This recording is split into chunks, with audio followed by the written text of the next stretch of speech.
There is one semi stuck here, and then it looks like there's another semi that's completely jackknifed on the highway.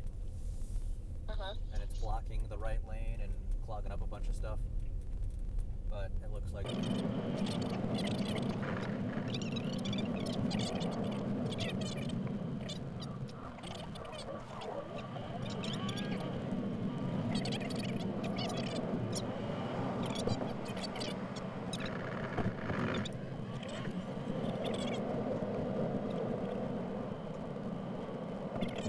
knife semi situation and all the crap that's sitting there.